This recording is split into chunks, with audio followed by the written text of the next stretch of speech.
Meanwhile, two very special guests are joining us to take forward the program. Let us welcome Tanvi, Dr. Hiraman Tiwari, professor at Indian Culture and History Department at the JNU. Joining us in the studio, Professor Hiraman. Also joining us is Praful Ketkar, editor, organizer. Very warm greetings to both of you on the occasion of Independence Day. Professor Tiwari, if I can come to you first, key takeaways from Prime Minister's address, and we see a significant focus on the manner in which youth is at the heart of the vision of developed India and the role that it can play to take it further.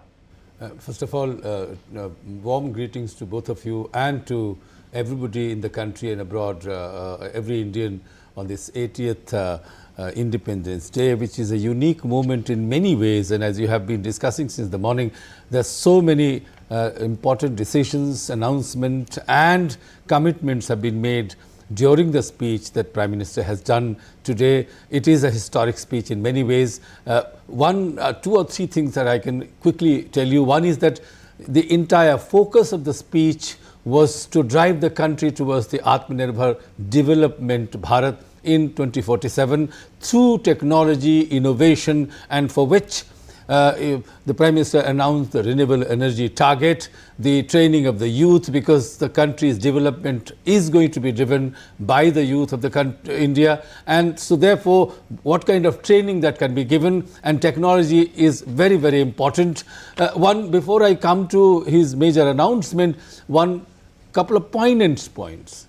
He sounded very, very confident about the fact that 50% of the population of the country, that is women, and they are now in every field, from here to the studios, to the skies and in the army, they need to be given proper representation. They deserve the representation. So he appealed not only to the political party, but everybody to help him pass that bill so that women can get 33% representation. In my opinion, they should be getting 50%, but even that, so in that sense, he was a little anxious about the fact that that must happen immediately, because he believes, as he has seen and the world has seen, the country has seen in the last 10-12 years, what women can achieve and do in various fields. So that is very important part. The second part that he said, that in this process of development, his government for last 12 years, whatever it has done, one is that it is trying to remove violence from the country and society. And one thing that he mentioned, that Naxal or Maowadi violence is almost at the end, it is breathing last, and therefore the country can now confidently progress towards Viksit Bharat, Atmanirbhar Bharat.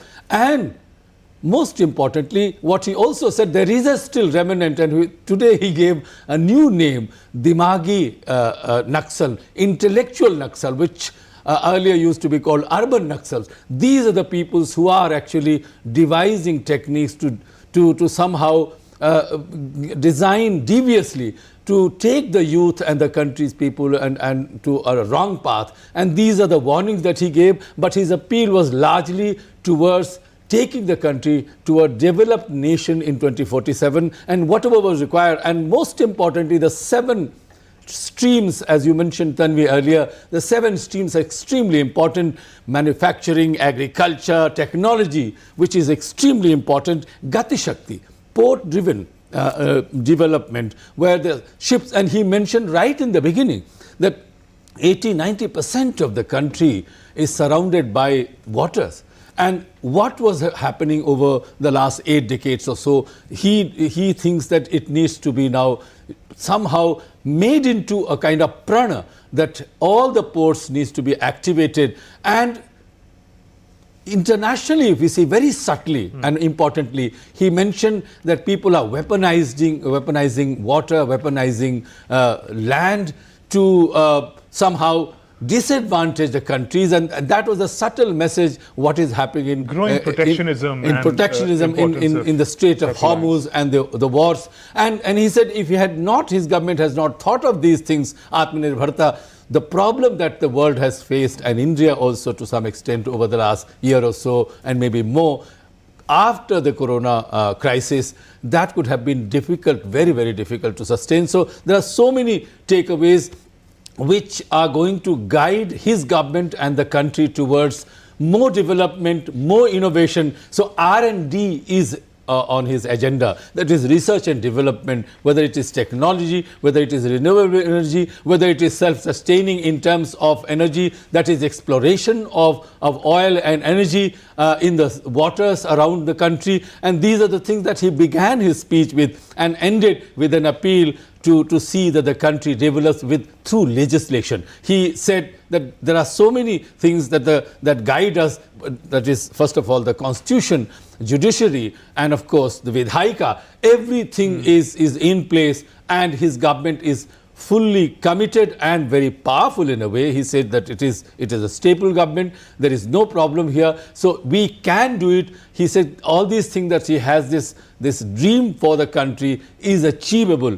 So he is making people dream as much as he is dreaming about the development of country. So it was a remarkably singular, unique speech today. Indeed, indeed.